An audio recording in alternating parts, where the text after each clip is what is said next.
जय हिंद दोस्तों। कभी आपने सोचा है कि एक लकीर कागज पर खींची गई लाखों जिंदगियों की तकदीर कैसे बदल सकती है?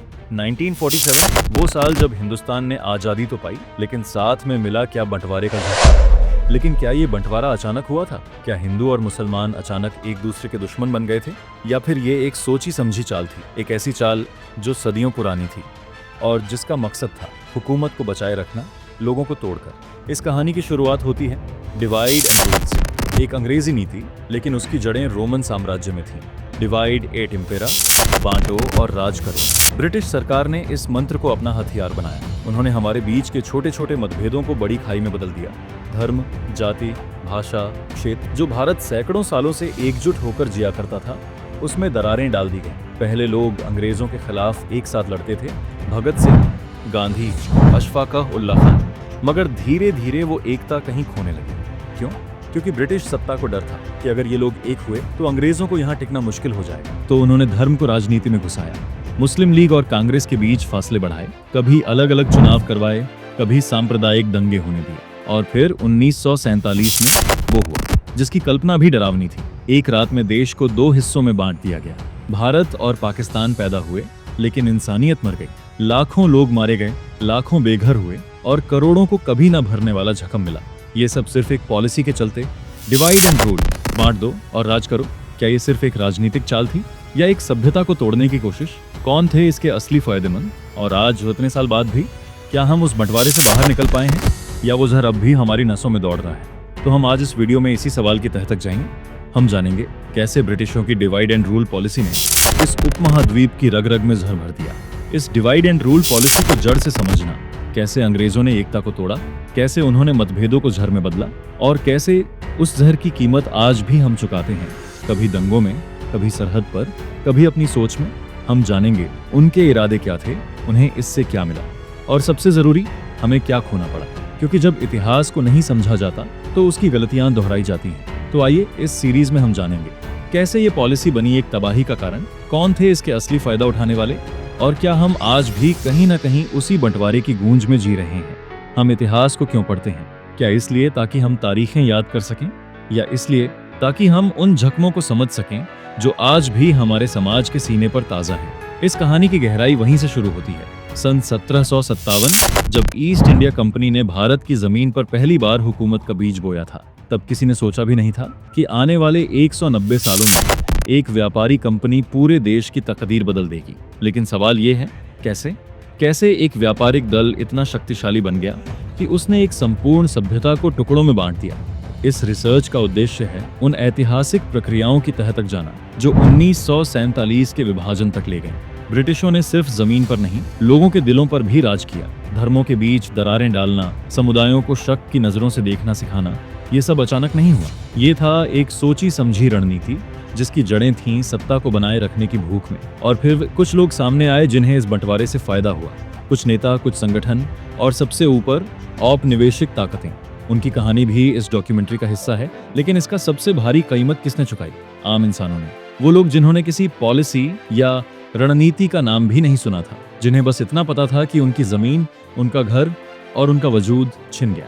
बंटवारा सिर्फ एक नक्शे की लकीर नहीं था, वो एक पूरी सभ्यता का फाड़ा हुआ पन्ना था। इस रिसर्च का दायरा सिर्फ इतिहास तक सीमित नहीं है। ये बताता है कि कैसे 1757 से 1947 तक की घटनाएं आज के भारत और पाकिस्तान के रिश्तों को, समाजों को और राजनीति को आकार देती हैं। अगर हमें ये समझना है कि आज भी हमारे देशों के बीच इतनी बिटरनेस क्यों है, तो हमें उस बीते हुए इतिहास को फिर से जीना होगा। वो फैसले, वो पॉलिसी, वो खेल जो सिर्फ किताबों में दर्ज नहीं बल्कि हमारी रगों में अब भी जिंदा है। इस डॉक्यूमेंट्री में हम सिर्फ घटनाओं का जिक्र नहीं करेंगे, हम उनका एनालिसिस करेंगे, उन फैसलों का, उन नीतियों का और उनके पीछे के इरादों का। और सबसे अहम, हम सवाल करेंगे, किसकी जिम्मेदारी थी? क्या वाकई धर्म ही रीजन था, या किसी और की चाल ने हमें एक दूसरे के खिलाफ कर दिया? ये कहानी सिर्फ इतिहासकारों की नहीं है, ये हर उस इंसान की है जो जानना चाहता है हमारा अतीत क्या था और हमने उससे क्या सीखा। ये सिर्फ 3 अध्याय नहीं है, ये एक इतिहास की यात्रा है, एक ऐसी यात्रा जिसने पूरी दुनिया को हिलाकर रख दिया। हमारी कहानी की शुरुआत होती है विभाजित और शासित से। ये कोई एक दिन की नीति नहीं थी, ये एक लंबी प्रक्रिया थी जो 1757 में ईस्ट इंडिया कंपनी के पहले कदम से शुरू हुई और 1947 के विभाजन तक पहुंची। यहाँ से शुरू होती है एक ऐसी पॉलिसी जिसने भारतीयों के बीच भेदभाव को एक नई दिशा दी। ईस्ट इंडिया कंपनी ने बस एक बात सीखी, जब तक तुम लोगों को एकजुट नहीं करोगे तुम उन्हें हमेशा आसानी से नियंत्रित कर पाओगे। ये पॉलिसी सिर्फ जमीन पर कब्जा करने तक सीमित नहीं थी, बल्कि यह लोगों के दिलों और दिमागों को तोड़ने की कोशिश थी। धर्म, जाति, भाषा, हर एक खाई को और गहरा किया गया। यही थी अंग्रेजों की डिवाइड एंड रूल पॉलिसी। और ये पॉलिसी धीरे धीरे एक सशक्त औपनिवेशिक सत्ता का रूप लेने लगी। लेकिन फिर समय बदलता है। कभी ये पॉलिसी एक साधारण डिप्लोमेटिक चाल थी और कभी यह एक साम्राज्य की जिंदगी और मौत की रणनीति बन गई। चैप्टर 1 में हम यही जानेंगे कि कैसे अंग्रेजों ने भारतीय समाज को अंदर से तोड़ने के लिए यह पॉलिसी अपनाई और फिर धीरे धीरे इसे राजनैतिक हथियार बना दिया। अब हम सीधे 1947 में आते हैं, वो साल जब एक बंटवारे ने पूरी दुनिया को हिलाकर रख दिया। लेकिन क्या यह बंटवारा एक प्राकृतिक घटना था? 1947 में विभाजन हुआ, परंतु क्या यह केवल एक लकीर खींचने का काम था? क्या इसका कोई और उद्देश्य था? क्या यह एक योजना थी? क्या विभाजन के समय की जल्दबाजी, अविश्वास और अधूरी तैयारियां सिर्फ संयोग था? हम देखेंगे कैसे इस विभाजन ने सैकड़ों हजारों लोगों की जिंदगियां बदल दी और किस तरह से किश्तों में हिंसा और नफरत फैलने लगी। क्या ब्रिटिशों की जल्दबाजी ने इसके परिणामों को और भी भयावह बना दिया? क्या उनका उद्देश्य बांटकर राज करने का था या फिर यह सब कुछ सिर्फ असफलता थी? अब हम आते हैं जियोग्राफिक और सामाजिक परिणामों पर। क्या 1905 में बंगाल का विभाजन 1447 के बंटवारे से जुड़ा था? क्या बंटवारे के समय भारत को 2 भागों में बांटना कोई नई रणनीति थी या फिर यह वही पुराने औपनिवेशिक खेल थे? इस अध्याय में हम एक और बेहद गहरे सवाल का जवाब देंगे। क्या ब्रिटिशों ने जानबूझकर यह बंटवारा किया था और उनके पीछे क्या थे असल उद्देश्य? क्या यह सिर्फ एक ऐतिहासिक घटना थी या फिर हम अभी भी उसके साए में जी रहे हैं? क्या आपने कभी सोचा है कि एक छोटे से युद्ध ने एक पूरी एपिक सत्ता को बदल दिया? 757 में हुआ प्लासी की लड़ाई, वही युद्ध जिसने भारतीय इतिहास की दिशा बदल दी। ब्रिटिशों की सत्ता भारत में पनपी, लेकिन इसकी शुरुआत एक बहुत बड़े युद्ध से नहीं बल्कि एक चाल से हुई थी। ब्रिटिश ईस्ट इंडिया कंपनी ने नवाब सिराज उद दौला को हराया और उसके साथ ही भारतीय राजनीति में उनका कदम मजबूत हुआ। मीर जाफर, जो एक स्थानीय सहयोगी था, ने कंपनी की मदद की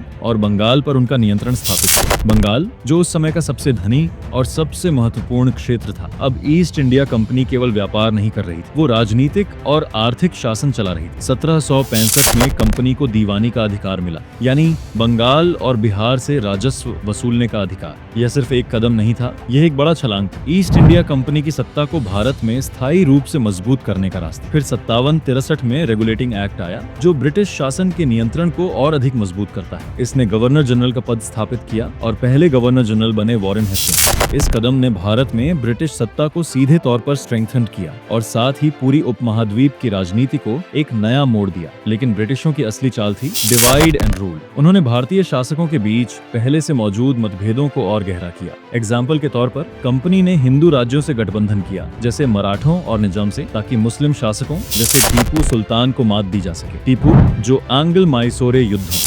1667 से 1999 में एक मजबूत ओपोनेंट थे, आखिरकार 1999 में हार गए और इसके पीछे था ब्रिटिशों का स्थानीय दरबारी शक्तियों को आपस में भिड़ाना। टीपू का व्यक्तित्व आज भी बहस का विषय है। कुछ उन्हें स्वतंत्रता सेनानी के रूप में याद करते हैं तो कुछ उन्हें तानाशाह मानते हैं। लेकिन एक बात तो साफ है, ब्रिटिशों ने जो पॉलिसी अपनाई वो थी भारतीय शासकों को एक दूसरे के खिलाफ खड़ा करना, ताकि वो एकजुट ना हो पाए। डिवाइड एंड रूल, ये वही पॉलिसी थी जो उनके विस्तार का वजह बनी। लेकिन जब कंपनी का शासन भारतीय समाज पर बढ़ता गया तो आर्थिक शोषण और प्रशासनिक भ्रष्टाचार भी बढ़े। एग्रीकल्चरल टैक्स, ब्रिटिश कानूनों का दबाव और स्थानीय शासकों की उपेक्षा ने हिंदू और मुस्लिम दोनों समुदायों के कुलीन वर्गों को अजनबी बना दिया। आखिरकार ये तनाव 1957 में फूट पड़े, जब 1857 का विद्रोह हुआ, जिसे आज हम भारतीय मुक्ति संग्राम के नाम से जानते हैं। ये विद्रोह सिर्फ एक सैन्य विद्रोह नहीं था, बल्कि भारत की एकता और फ्रीडम की पुकार थी। ये विद्रोह ब्रिटिश साम्राज्य के लिए एक चेतावनी बनकर उभरा। ये साबित कर दिया कि भारतीय एकता से ब्रिटिशों को बहुत डर था।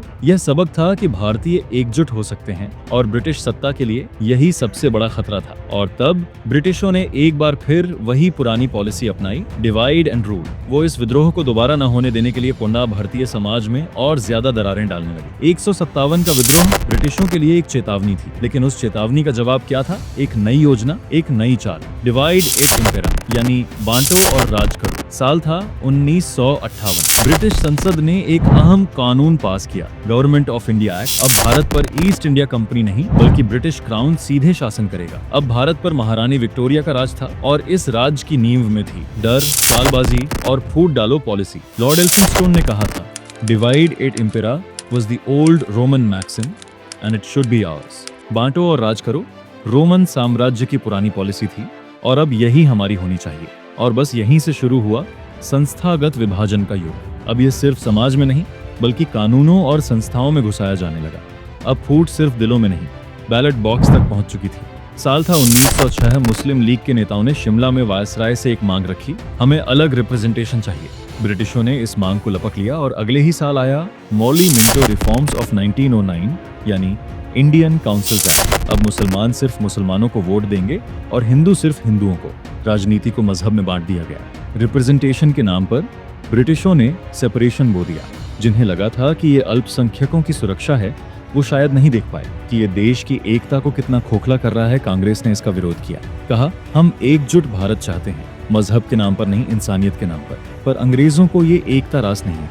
उन्हें डर था एक भारत से, उन्हें भरोसा था एक बंटे हुए भारत। इस पॉलिसी ने सिर्फ वोटों को नहीं, दिमागों को भी मजहब के नाम पर बांट दिया। एक बीज बोया गया था और उसकी जड़ें इतनी गहरी चली गईं कि आज भी हमें तोड़ रही हैं। क्या ये सब सिर्फ सत्ता बचाने की चाल थी, या ब्रिटिश जानते थे कि एक भारत उनका सबसे बड़ा डर है?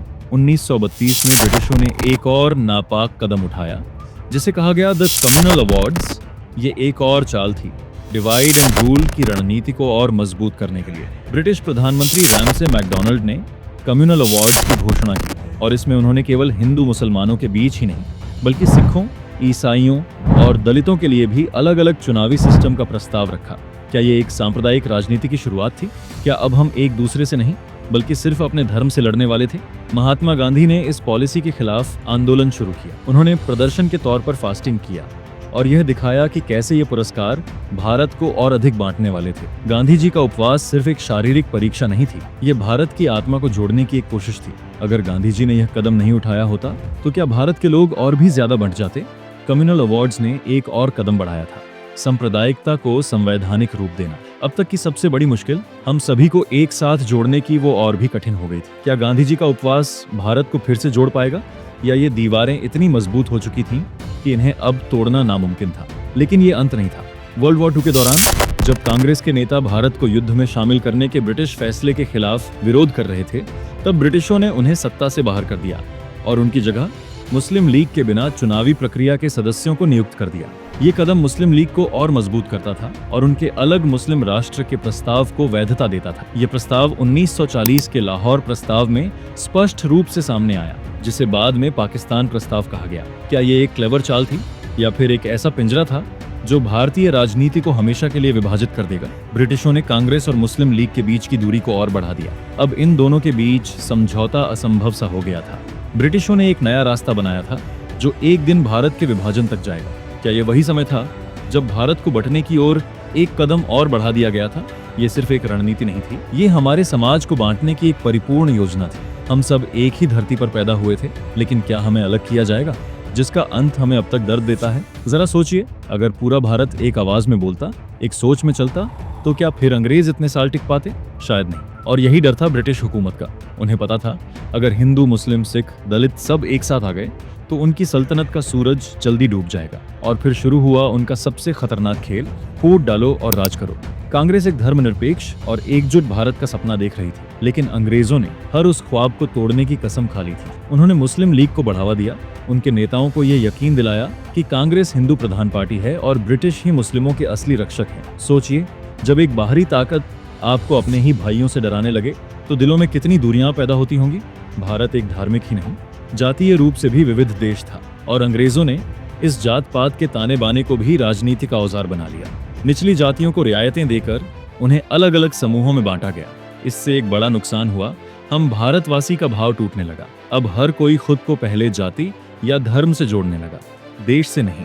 और फिर आया 1905 का बंगाल विभाजन, जिसे अंग्रेजों ने कहा प्रशासनिक जरूरत, मगर हकीकत में वो था राष्ट्रवाद की कमर तोड़ने का एक गहरा वार। बंगाल को 2 हिस्सों में बांटा गया, पूर्व बंगाल और असम, जहां मुस्लिम मेजोरिटी थी, और पश्चिम बंगाल, जहां हिंदू मेजोरिटी। लेकिन सवाल ये है, क्या ये महज एक संयोग था या एक चालाकी से बुनी गई साजिश?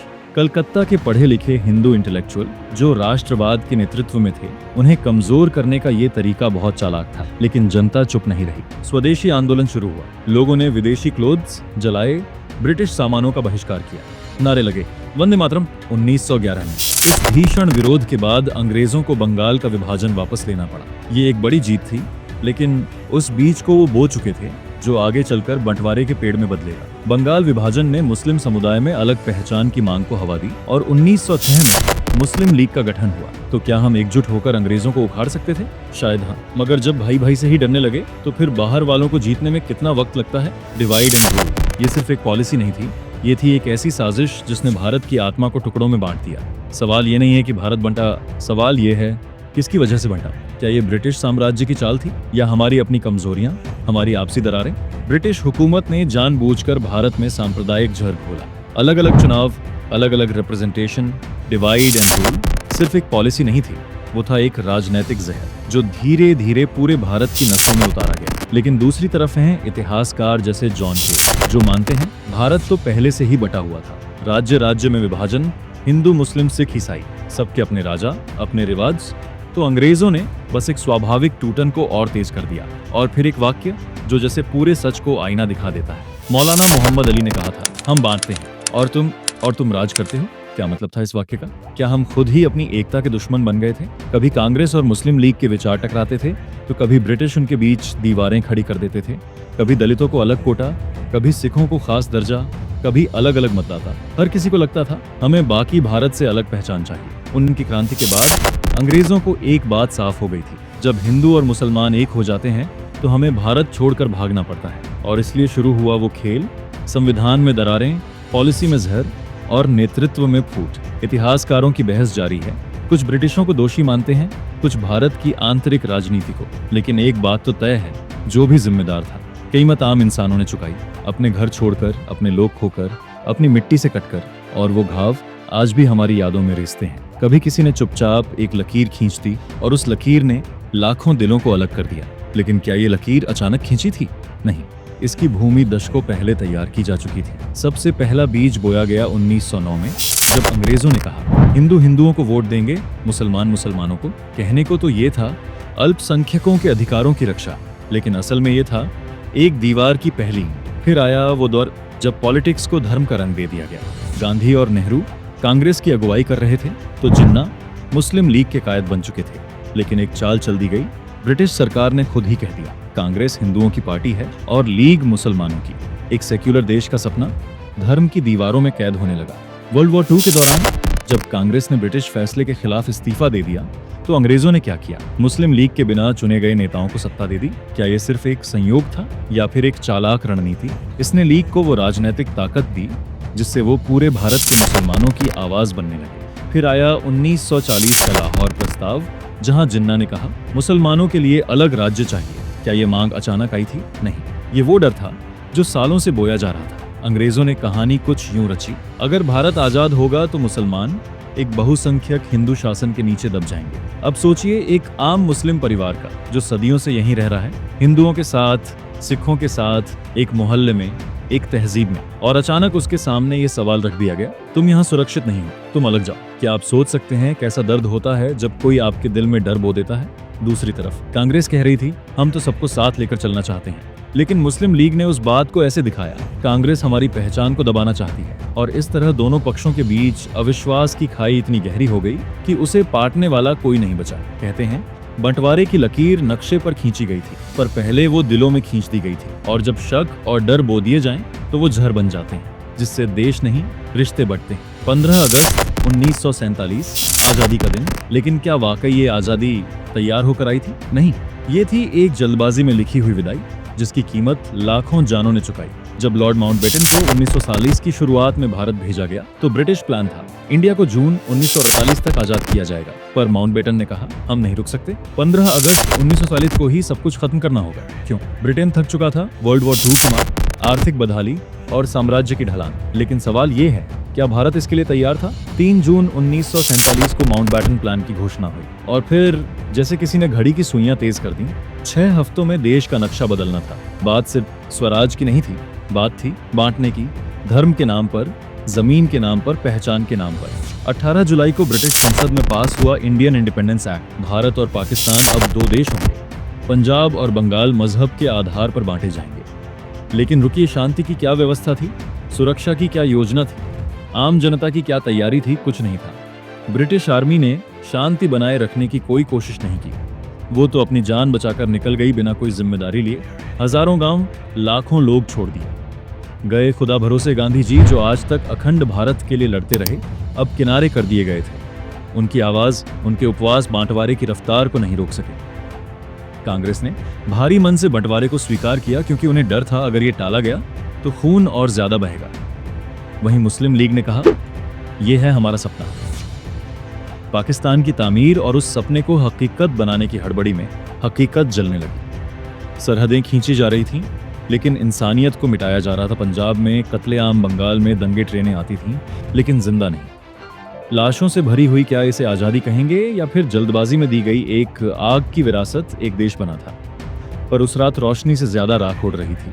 और आज जब हम 15 अगस्त मनाते हैं, क्या हम उस दर्द को याद रखते हैं जिससे ये आज़ादी नसीब हुई?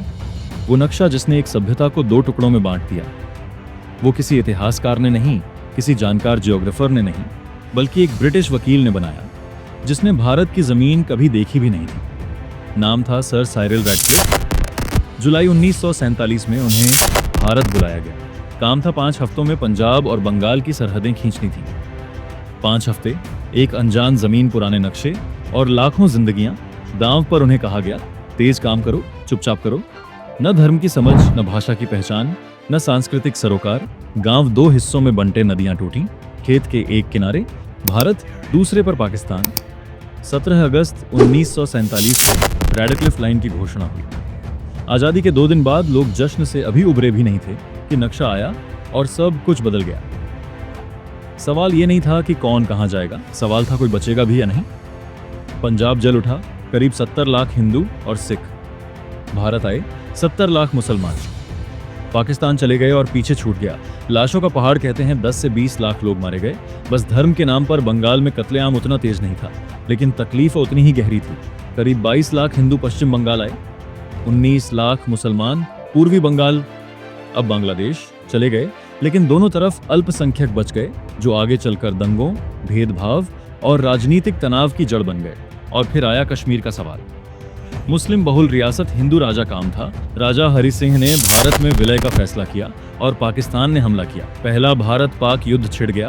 1947 से 48 उस युद्ध की लकीर ही बनी। लाइन ऑफ कंट्रोल आज भी वही लकीर जिंदा है। जख्मों के साथ सरहदें खींच दी गईं, पर दिलों के जख्म कभी नहीं भर पाए। रैडक्लिफ चला गया, पर उसकी खींची लकीरें आज भी खून मांगती हैं। वो सिर्फ एक बंटवारा नहीं था, वो था इतिहास का सबसे बड़ा जख्म। 14 से 15 मिलियन लोग बेघर हुए, 10 से 20 लाख मारे गए, और इन सब का नाम किसी सरकारी दस्तावेज में नहीं, सिर्फ अपनों की याद में बचा। सबसे भयानक मंजर देखा पंजाब ने, जहां धर्म के नाम पर इंसानियत को कुचला गया। सिख, हिंदू, मुसलमान, जो सदियों से साथ रहते आए थे, एक दूसरे के खून के प्यासे बन गए। हर गली लाशों से भरी थी, हर ट्रेन मौत का सामान लेकर चलती थी। बंगाल में हिंसा थोड़ी कम थी, पर पीड़ा उतनी ही गहरी। दंगे हुए, घर जले और लाखों ने सीमाएं पार की, जिन्हें न कोई मंजिल मिली, न कोई राहत। दिल्ली, कोलकाता और कराची, तीनों शहरों की पहचान बदल गई। रिफ्यूजीज की बाढ़ ने इन शहरों को हिला दिया। घरों की कमी थी, रोटी की भी, और दिलों में डर और अविश्वास। बंटवारे ने आर्थिक तबाही भी साथ लाई। पंजाब की उपजाऊ जमीन आधी रह गई। बंगाल का इंडस्ट्रियल स्ट्रक्चर बिखर गया, बाजार टूटे, व्यापार ठप और हजारों मजदूर बेरोजगार।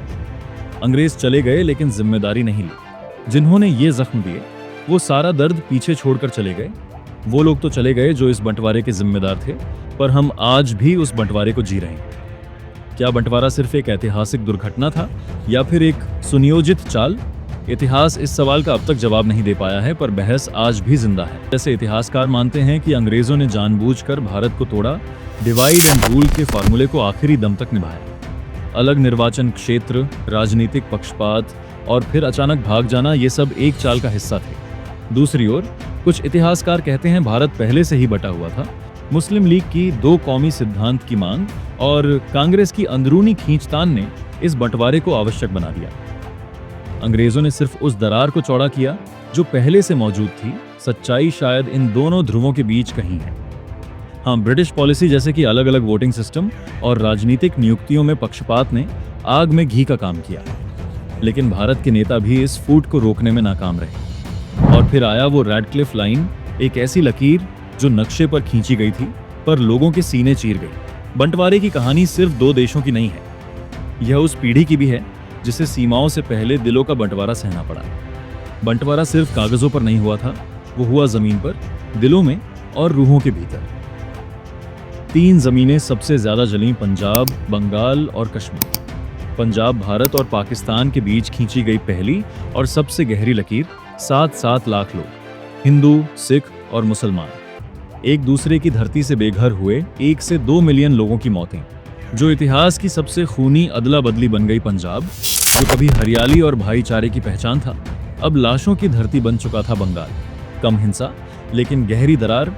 पश्चिम बंगाल भारत में गया और पूर्व बंगाल पाकिस्तान में, जो आगे चलकर बना बांग्लादेश। 2.5 मिलियन हिंदू 1551 तक पलायन कर चुके थे और अगले दशकों में यह संख्या 6 मिलियन तक पहुंची। बंगाल का पार्टीशन शरीर का नहीं, भाषा, संस्कृति और आत्मा का बंटवारा था। कश्मीर, जहां बंटवारे ने सबसे ज्यादा जख्म छोड़े और सबसे कम सुलह हुई। 1947 में महाराजा ने भारत से विलय किया और पहला भारत पाक युद्ध शुरू हुआ। कश्मीर, जिसका दिल मुसलमानों से भरा था और ताज हिंदू राजा के सिर पर था, वो बन गया एक चिरस्थायी विवाद जहां लकीरें जमीन पर नहीं, खून में खिंच गईं। लाइन ऑफ कंट्रोल 1965, 1971 और 1999 की लड़ाइयां, और आज भी हर सर्दी में गर्म गोलियां। इन जमीनों की चीखें आज भी इतिहास की दीवारों से टकराती हैं, पूछती हैं, क्या बंटवारा कभी पूरा हुआ था? बंटवारे की लकीरें सिर्फ जमीन पर नहीं खींची थीं, वो शहरों की दीवारों, गलियों और सांसों में भी उतर गई थी। कलकत्ता, दिल्ली और कराची, ये शहर बंटवारे के गवाह भी थे और शिकार भी। कलकत्ता, अब कोलकाता, बंगाल की राजधानी, जिसने देखे थे सांस्कृतिक उफान, अब झेल रहा था खून, आंसू और पलायन। जब पूर्वी बंगाल से लाखों हिंदू रेफ्यूजीज कलकत्ता पहुंचे तो शहर की सांसें भारी हो गईं। झोपड़ियां उगीं, अस्पताल टूटे, स्कूल भर गए और एक बार फिर शहर ने खुद को नए लोगों की छांव में पनपते देखा। दिल्ली, पुरानी दिल्ली की हवेलियां और नई दिल्ली की चौड़ी सड़कें, दोनों पर लहराया था। विस्थापन का तूफान, पश्चिम पाकिस्तान से आए हिंदू और सिख रेफ्यूजीज ने दिल्ली को बदल दिया। जनसंख्या दोगुनी हो गई पर जगह नहीं बढ़ी, न पानी, न घर, न चैन। दिल्ली सिर्फ राजधानी नहीं रही, वो बन गई दरारों की राजधानी। कराची, जहां कभी अरब सागर की ठंडी हवाएं चलती थीं, अब वहां से उठने लगा था पलायन का बवंडर। उत्तर प्रदेश, बिहार और अन्य हिस्सों से आए मुसलमानों ने कराची को पाकिस्तान की धड़कन बना दिया। शहर चमका, लेकिन संघर्ष की चुभन के साथ। अचानक बढ़ी आबादी ने इंफ्रास्ट्रक्चर को झुका दिया और समाज को टुकड़ों में बांट दिया। ये शहर जो कभी रंग, भाषा और मजहब से परे थे, बंटवारे ने उन्हें पहचान की लड़ाई में खड़ा कर दिया। और आज भी इन गलियों में कभी कभी सुनाई देती है उस वक्त की चीख, जिसे इतिहास अब भी पूरी तरह लिख नहीं पाया। बंगाल कभी भारत का दिल, जहां से आजादी की लहर उठी थी, पर इस दिल को 2 बार चीर दिया गया, 1905 में रणनीति से और 1947 में मजबूरी से। 1905, लॉर्ड कर्जन की चाल। ब्रिटिश साम्राज्य ने कहा यह विभाजन तो प्रशासनिक सुविधा के लिए है, पर सच्चाई थी कलकत्ता के जागरूक हिंदू राष्ट्रवादियों को कमजोर करना। जब बंगाल को 2 हिस्सों में बांटा गया, पूर्वी बंगाल और असम मुस्लिम मेजॉरिटी और पश्चिम बंगाल हिंदू मेजॉरिटी, तो पूरे देश में गूंज उठा एक स्वर, वंदे मातरम। हिंदू और मुस्लिम दोनों कंधे से कंधा मिलाकर उठे बॉयकॉट, धरने, क्रांति इतनी जोरदार कि ब्रिटिश झुक गए। 1911 में विभाजन रद्द हुआ। 1947, जब दरारें गहरी हो गईं, पर 42 साल बाद बंगाल दोबारा टूटा, इस बार ऐसे कि फिर कभी नहीं जुड़ सका। अब मुद्दा सिर्फ तो प्रशासन नहीं था, अब सामने थी एक आदर्शवादी लड़ाई।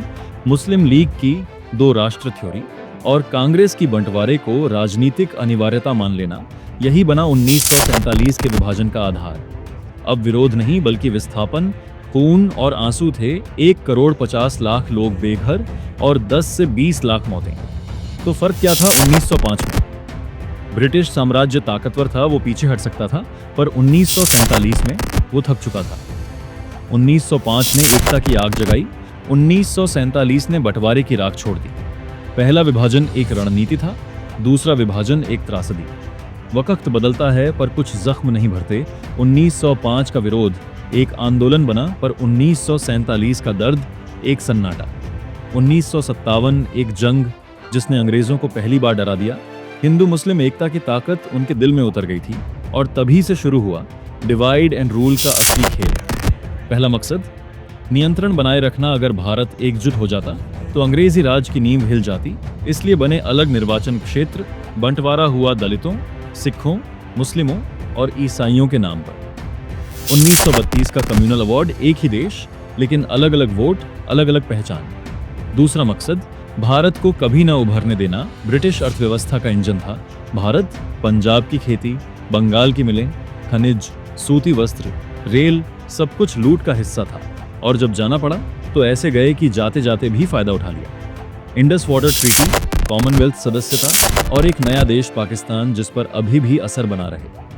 वर्ल्ड वॉर 2 के बाद ब्रिटेन टूटा हुआ था, धन खत्म, सेना थकी, जनता नाराज। अब जरूरत थी एक तेज, सुरक्षित और सम्मानजनक विदाई की। तो लाया गया माउंटबेटन, जिसने 1 साल के प्लान को 6 हफ्तों में निपटा दिया।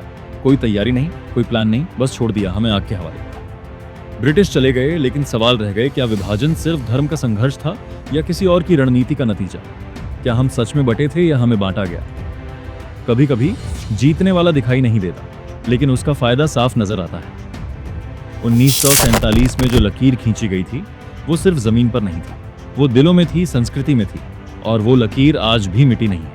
एक रियासत जिसका फैसला कभी उसके लोगों से नहीं पूछा गया, महाराजा का फैसला, और फिर 3 युद्ध, 1947, 1965, 1999। आज भी लाइन ऑफ कंट्रोल सिर्फ एक बॉर्डर नहीं है, बल्कि एक न भरने वाला जख्म है। 1947 में जो बीज बोया गया था वो 1971 में फूटा बंगाल, फिर बटा इस बार पाकिस्तान के अंदर। नतीजा, बांग्लादेश का जन्म और पाकिस्तान का एक और बंटवारा, फिर वही जातीय, भाषाई और धार्मिक राजनीति। दिल्ली रेफ्यूजीज से भरा, कराची नया लेकिन अनजाना, कोलकाता खोया हुआ भाईचारा। ये शहर सिर्फ इमारतों से नहीं बदले, बल्कि उनकी आत्मा बदल गई। इस लड़ाई में जो सबसे ज्यादा कुचले गए वो थे वो लोग जिनका धर्म नहीं, बस अस्तित्व सवालों में था। दलित जो दोनों ओर मारे गए लेकिन किसी भी राजनीति का हिस्सा नहीं बने। जिम्मेदारी किसकी थी? क्या ये सब ब्रिटिश साजिश थी या हमारे अंदर की फूट?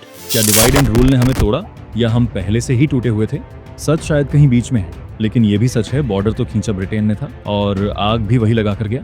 आज हम आजाद हैं, पर क्या वास्तव में स्वतंत्र हैं या अभी भी 1947 की छाया में जी रहे हैं?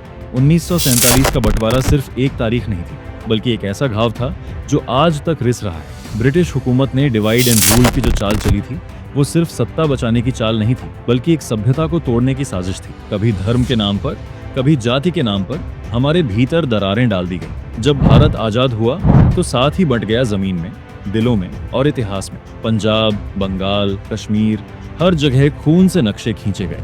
कलकत्ता, दिल्ली, कराची, ये सिर्फ शहर नहीं थे, बल्कि सभ्यता के गवाह थे जो बंटवारे की कीमत चुकाते रहे। 1905 का बंटवारा, जब जनता ने आवाज उठाई और ब्रिटिश पीछे हटे, लेकिन 1947 का बंटवारा इतना गहरा था कि अब कोई वापसी मुमकिन नहीं थी। कश्मीर आज भी जल रहा है 1947 की अधूरी कहानी को लेकर, और शायद हर दंगा, हर झगड़ा, हर चुनाव अब भी वही पुराना सवाल दोहराता है, हम इतने बंट क्यों गए? शायद अब वक्त आ गया है कि हम सिर्फ इतिहास को दोहराएं, नहीं बल्कि उससे सीखें, ताकि आने वाली पीढ़ियों को वो जख्म न मिले जो हमने आज तक ढोए हैं। ये कहानी खत्म नहीं हुई, ये अभी भी हमारे बीच जिंदा है। आपने इस वीडियो को अंत तक देखा, इसके लिए मैं दिल से आभारी हूँ। इस डॉक्यूमेंट्री को बनाने में मैं कई दिनों से मेहनत कर रहा था और अब ये आपके पास पहुंची है। अगर आपको ये वीडियो अच्छी लगी हो तो कृपया चैनल को सब्सक्राइब करें, इस वीडियो को लाइक करें और कमेंट में बताएं कि आपको क्या अच्छा लगा या कहीं कुछ कमी रह गई हो। कृपया इस वीडियो को ज़्यादा से ज़्यादा लोगों के साथ शेयर करें ताकि और भी लोग इस अवेयरनेस से जुड़ सकें। एक बार फिर धन्यवाद, और इस वीडियो को देखने के लिए, इतना प्यार देने के लिए।